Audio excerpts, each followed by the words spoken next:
¿Qué tal? Les habla Jorge Gestoso. En el programa de hoy, la cumbre sobre migración en México con otra notable invitada, Elena Maleno Garzón, defensora de derechos humanos directamente desde Madrid. Elena Maleno Garzón, una cálida bienvenida al programa. Hola, encantada de estar aquí.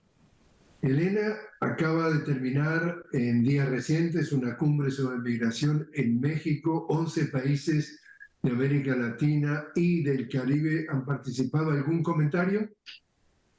Bueno, decir que el control migratorio, el negocio del control migratorio y esa creación de regímenes de fronteras se están extendiendo por el mundo entero. Tenemos la experiencia de las fronteras europeas y que, bueno, los estados tienen que estar muy vigilantes porque el control migratorio nunca puede estar por encima de los derechos humanos, incluido, ¿no?, el derecho a la vida. Bueno, justamente lo que coincidieron los 11 países participantes, digamos, que es el fondo para ellos, es decir, son las causas estructurales del tema, hablan de, en el caso de estos países de América Latina, de sanciones unilaterales y de desigualdad. ¿Eso también se repite a nivel global? Sí, efectivamente vamos a tener un gran desplazamiento de personas en el futuro por el cambio climático. Esto lo estamos viendo también en la zona de África, ¿no?, en los desplazamientos que se están produciendo hacia el norte. Tenemos que hablar de los conflictos bélicos, ¿no?, pero de muchas otras razones, ¿no?, las persecuciones por motivos de diversidad sexual, por motivos de género, y tenemos que hablar de efecto expulsión de los territorios, porque hay algo que dicen mucho las mujeres migrantes en esta zona y creo que compartimos con vuestro territorio, es no tenemos derecho a migrar, pero tampoco tenemos derecho a no migrar. Entonces no te puedes quedar en tu territorio por efecto de toda esa injusticia global, pero tampoco te dejan moverte porque ahí hay una serie de controles y un negocio alrededor de esos controles del movimiento.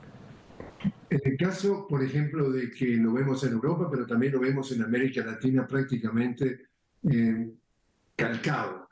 La versión que se vende en los medios hegemónicos cuando uno ve llegar a migrantes a la isla de Lampedusa en Italia, es que el fenómeno empieza allí y vienen estos señores a robarnos los empleos, los hospitales, son criminales, son terroristas, las etiquetas las pone Donald Trump a de diestra y siniestra, pero no se habla de todas las causas que de alguna forma Occidente ha creado, ha provocado para que esos señores terminen ya sea en las costas europeas o en los Estados Unidos.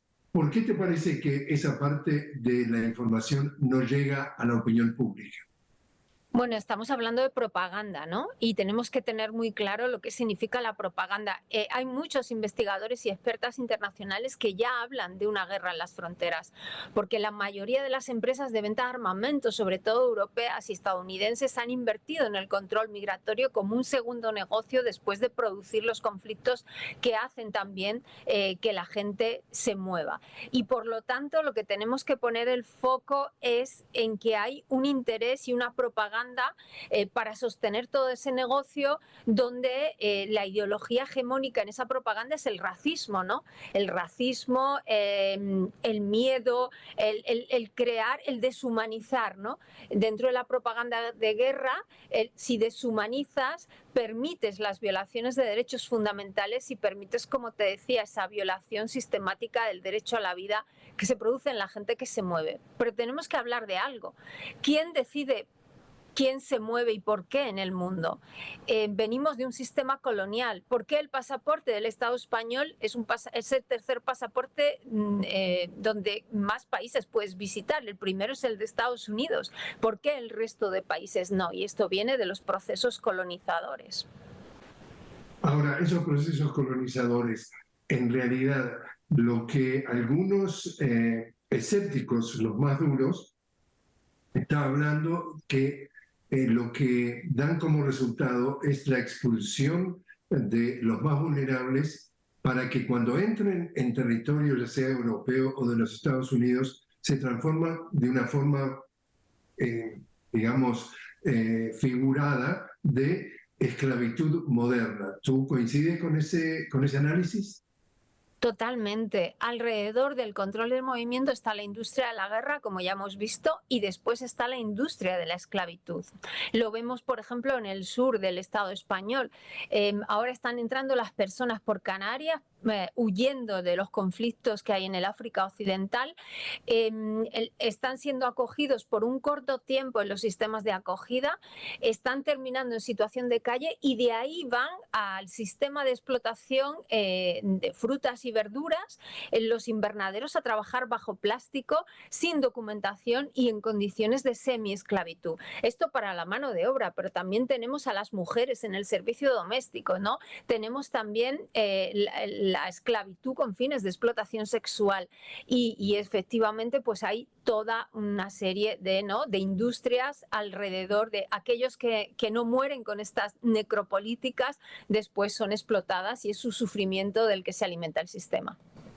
Desde el punto de vista de tendencias, el nivel de migración o de inmigración se mantiene, aumenta, ha disminuido en los últimos años, en las últimas décadas. Las personas, mira, cuando hablamos de los movimientos del sur al norte, tenemos que decir que la mayoría de los movimientos se producen dentro de los propios estados y la mayoría de los movimientos se producen entre países, sur a sur. Y esta es una realidad. Cuando hablamos de África, la mayoría de la gente que se mueve por conflictos se mueve a un país vecino que suele ser mucho más solidario, ¿no?, que los del norte. Pero donde se pone la visibilidad es en el movimiento hacia el norte, donde se están construyendo los muros más grandes, donde se está haciendo las inversiones más numerosas y donde también los países del norte y todas estas industrias de la guerra están pagando a unos estados cinturón para que hagan de mercenarios. En el caso de Marruecos, en el caso de Libia, de Túnez, se les paga para que violen los derechos humanos de las personas que se mueven en el nombre de Europa y actúen como mercenarios de esos sistemas de control migratorio.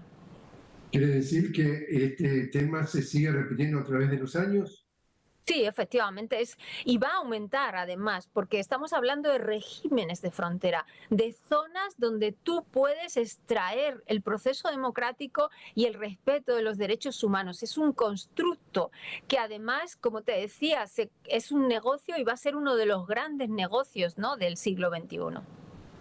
Cuando tú vives adentro de Estados Unidos y se habla del tema migratorio, por supuesto que no se menciona, digamos, que hay muchas partes de la política comercial que el comercio que se practica no es un comercio justo, sino es un comercio libre y eso genera entonces las desigualdades. Se habla de que una de las formas de combatir, digamos, la migración es responsabilizar a lo que en Latinoamérica le llaman los coyotes, es decir, estos traficantes de personas, es decir, culpabilizan a que existen esos personajes y que combatiendo a esos personajes se podría combatir la migración. ¿Cómo lees tú esa parte de la retórica, del discurso? ¿Existen las industrias criminales? Existen. Existen al calor de las políticas de control de fronteras que obligan a las personas a tomar cada vez rutas más peligrosas y ellos se ofrecen como una alternativa. Esta es una realidad. Existen muchos procesos en los que las personas no necesitan de redes criminales, también lo es, ¿no?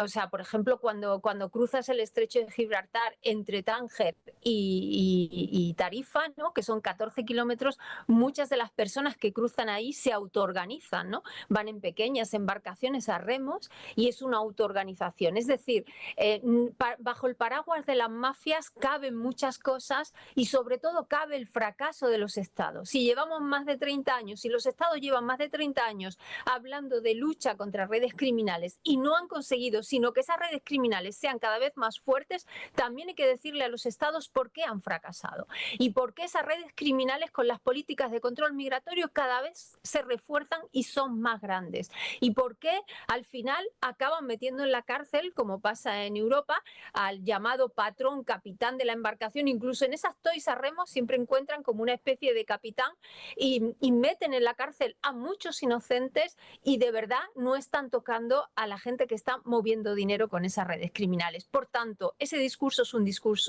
es hipócrita y además es un discurso ineficaz que no ha conseguido hasta ahora, sino que reforzar ese negocio de la industria del armamento que trabaja también con estas redes criminales. Vuelvo entonces justamente al discurso que uno escucha en Europa, pero también lo escucha en toda América Latina, especialmente en la parte de América del Norte, y es que en definitiva estos señores que vienen a invadirnos son elementos negativos y por lo tanto hay que usar la mano dura. Y nadie mejor que usar la mano dura que la derecha o la extrema derecha o la ultraderecha. Y entonces estamos viendo que en Europa, hablo del caso de Francia, por ejemplo, cada vez que hablan del tema de migración, dice que como se le va de las manos este tema porque cada vez hay manifestaciones más grandes o hay casos puntuales de alguien que viene de África que apuñaló a un local, la mejor forma de hacer esto es que venga una, entre comillas, presidenta como Marine Le Pen de la extrema derecha o Eric Zemmour, porque son los que van a solucionar eso. Y lo vemos en Suiza, que acaba de ganar también la ultraderecha. ¿Cómo se justifica esto que la ultraderecha gana terreno en relación al tema de la migración? Como te decía antes, uno de los grandes triunfos de esa propaganda ha sido la dispersión del racismo y de los discursos de odio. Pero cuando la extrema derecha está en el poder, no solo se conforma con atacar a los migrantes. Hemos visto en Europa cómo después de los migrantes vienen los derechos de las mujeres, ¿no? Y cómo después de los derechos de las mujeres vienen los derechos de las personas dependientes. Y cómo después de eso, ¿no? Y así vamos arrasando con todos los derechos y con todas las garantías que la democracia nos otorgaba. Esa propaganda tiene un peso muy importante en Europa, donde hay un racismo de forma, bueno, de muchísimos años. Hay un racismo que es latente y hay también una islamofobia, es decir, una persecución de las personas por su religión. Y eso lo estamos viendo ahora también, bueno, pues con los discursos de los dirigentes europeos, pues más justificando el genocidio que se está cometiendo contra el pueblo de Palestina, ¿no? Entonces, bueno, pues ahí estamos viendo un genocidio perpetrado por Israel contra un pueblo y cómo justifica Macron y cómo justifican en Europa que se deba hacer así, y esto es la base la tiene la islamofobia. Por lo tanto, se está atacando de forma sistemática a las personas negras, empobrecidas, musulmanas, y eso hace bueno, pues que la extrema derecha esté ganando poder. Pero cuando la extrema derecha gobierna, perdemos todas. Elena, te invito a hacer una pequeña pausa. Estamos hablando con Elena Maleno Garzón directamente desde Madrid sobre el tema de la migración, sea en América Latina, sea a nivel global en Europa. Enseguida regresamos.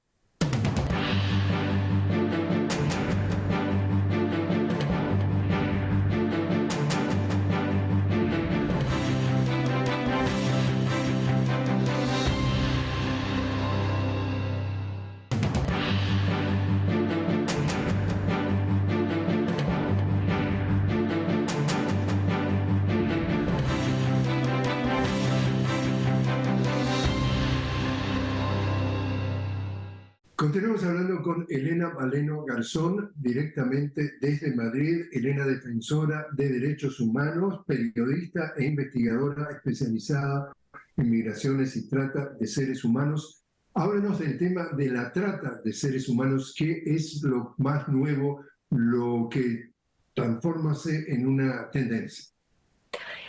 Bueno, los sistemas de trata, ¿no? que es bueno, podemos calificarlos como una esclavitud moderna, en muchos países se han convertido en algo endémico, ¿no?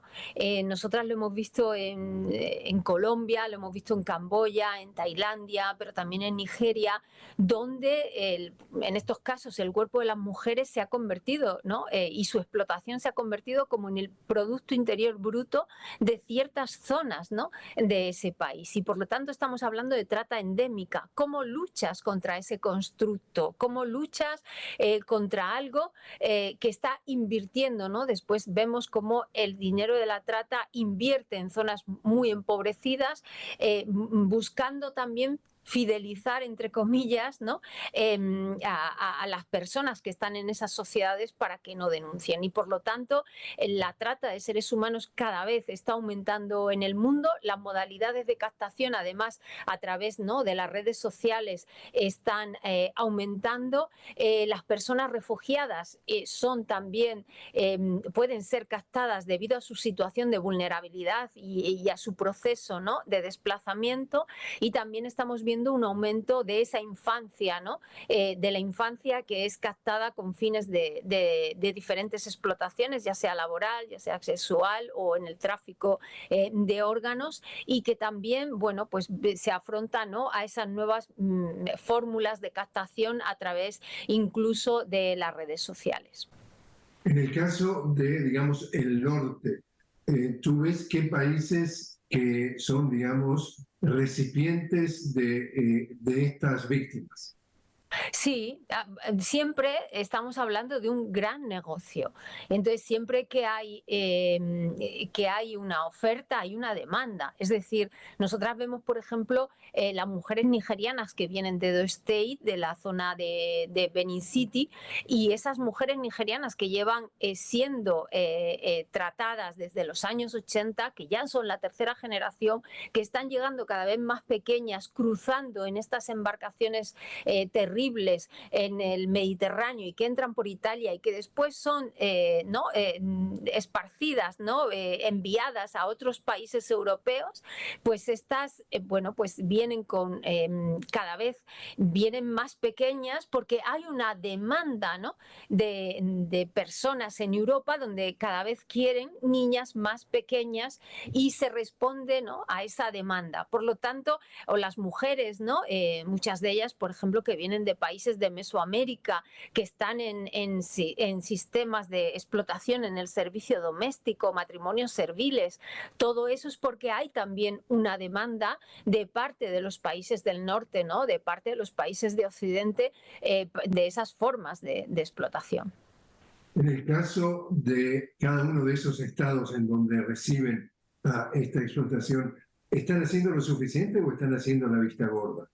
No, para nada. Están haciendo totalmente la vista gorda. En el caso del Estado español, llevamos años reclamando una ley integral contra la trata y no existe esa ley integral contra la trata. Existe un protocolo contra la trata con fines de explotación sexual, un poco para limpiar, entre comillas, la imagen, ¿no?, de los resortes del Estado para proteger a las víctimas, pero la protección de las víctimas no es eficaz, no se consiguen condenas. Muchas de las víctimas, años después de haber denunciado, tienen que seguir escondiendo y teniendo una protección más personal, porque los medios ¿no?, policiales del Estado español no puede protegerlas y tampoco puede proteger a las familias en el país de origen, y por lo tanto, claro que no se está haciendo suficiente en ese sentido. En Europa existe un protocolo, ¿no?, a nivel europeo, y tampoco se está implementando con la eficacia que se debería. ¿Cómo juega el narcotráfico en todo esto? Bueno, pues diversificando, ¿no? Porque cuando hablamos hay muchas de estas redes, ¿no?, criminales que usan, ¿no?, todo el tema del narcotráfico, pero que diversifican también sus inversiones con los seres humanos, ¿no?, con la trata de seres humanos. Porque claro, el narcotráfico, bueno, pues la droga en una dosis se termina, pero una persona puede seguir explotándola, ¿no?, de forma infinita y reiterativa. Por lo tanto, tenemos tenemos que ver que las redes son cada vez más fuertes, cada vez más poderosas también, ¿no? Y que ahí es donde los estados tienen un papel, no solo con un enfoque policial se termina con ese constructo social, como te decía al principio, y sobre todo cuando hablamos de trata endémica, tenemos que hablar de nuevo de justicia social, de nuevo de reintegración de todos los derechos. Las víctimas de trata tienen que ser reintegrados todos sus derechos, denuncien o no denuncien, tienen que tener la posibilidad de rehacer sus vidas y tiene que haber un cambio realmente en las sociedades, ¿no? Desde luego que no exista esa demanda. Por lo tanto, no solo es ese enfoque de persecución policial, sino que tiene que ser un enfoque de derechos humanos y de transformación social para seguir luchando contra esta lacra. Tú en tu cuenta de Twitter, que ahora le llaman X o X, has publicado un video en donde tú dices que tu vida ha estado en peligro o está en peligro. Cuéntanos por qué. Bueno, como muchas defensoras en el mundo, como muchas mujeres defensoras, yo he sufrido un proceso de criminalización, que fue un proceso por defender los derechos de las personas migrantes, sobre todo el derecho a la vida de las personas que se mueven cruzando las fronteras, a las que se les deja morir sin ir a rescatarlas cuando necesitan ayuda. Sufrí un proceso de criminalización liderado por Frontex, la Policía Europea de Control de Fronteras, en colaboración con la Policía Española de Control de Fronteras y con la Policía Marroquí, estado en el que yo residía, y donde se pedía que se me condenara a cadena perpetua por llamar a los servicios de rescate. De mí, en los informes policiales se decía que era una traficante sin ánimo de lucro, ¿no? Como una forma de penar la solidaridad. Es decir, si tú consideras que la solidaridad es un delito, que es lo que quiere hacer Europa, por eso persigue a muchas defensoras de personas migrantes. Y bueno, en mi caso querían crear un caso ejemplarizante para atacar al resto de organizaciones también, pues que trabajan en rescates en el mar, como hemos visto, o que trabajan proveyendo, ¿no?, de acceso a derechos a las personas migrantes. A partir de ahí, bueno, ganamos, ¿no? Los jueces dijeron que lo que hacíamos no era delito, ¿no?, que es ejercer la solidaridad, y a partir de ahí pues siguieron otro tipo de persecuciones, pues hostigamientos, ataques físicos, bueno, lo que saben muchas defensoras en otros lugares del planeta. Y bueno, ahí estamos. Sabemos que tenemos que protegernos y que bueno, pues que las situaciones de persecución de defensoras, desgraciadamente, en un mundo cada vez con derechos más restrictivos, pues están ahí y nos toca seguir peleando. ¿Te parece que tu caso es excepcional o esto también se repite o conoces de otros casos? Sí, hay otros casos, sobre todo en Europa, hay casos, bueno, pues de judicializar a personas que han dejado dormir en sus casas a gente que no tenía documentación o que han asistido, ¿no?, incluso en la frontera con Suiza y con Italia, pues enfermeras que han asistido a personas que estaban cruzando la frontera sin documentación y que necesitaban ayuda médica. Tenemos el caso de los bomberos de Promaid que rescataron una embarcación en el mar Egeo y los bomberos fueron acusados también de tráfico por rescatar a esas personas.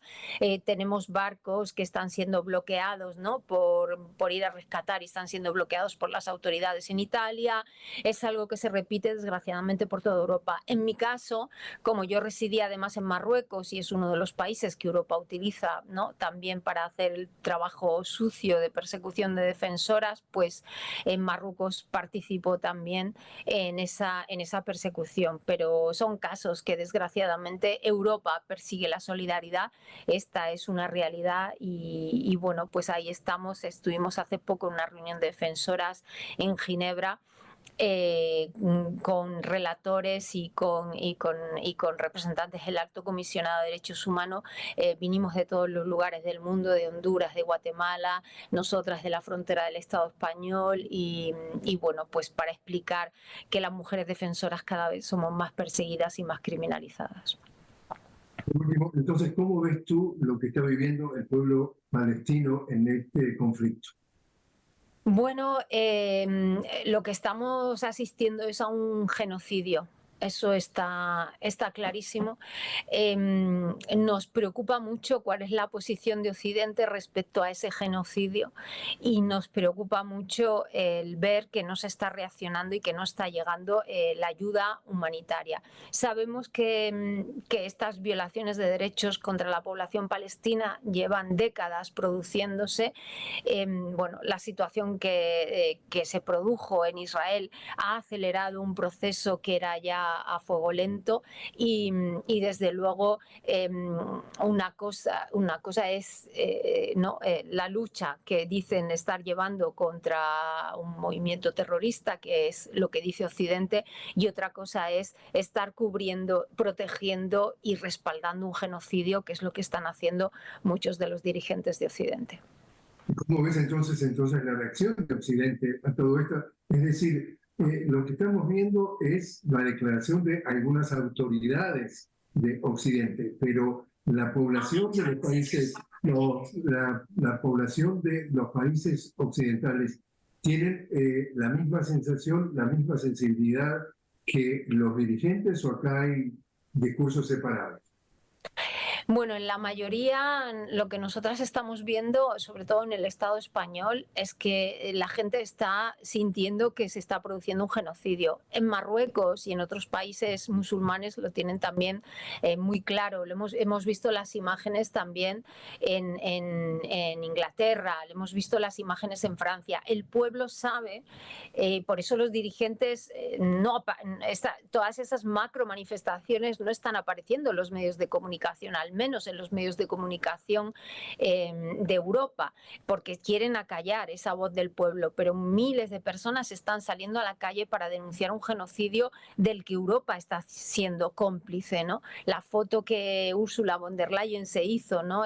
Con las autoridades israelíes es un respaldo, ¿no? A ese genocidio que se está cometiendo, y por lo tanto el pueblo también tiene claro que no se puede permitir este tipo de situaciones, pero como te decía, están acallando, no solo a través de redes sociales, es como vemos la dimensión de lo que está sucediendo, pero muchos medios de comunicación ocultan, ¿no? ese movimiento social pidiendo que se pare el genocidio. Elena Malena Garzón, muchísimas gracias por haber estado con nosotros. Gracias a vosotras por dar eco, ¿no? a toda esta situación tan complicada de los derechos humanos. Gracias.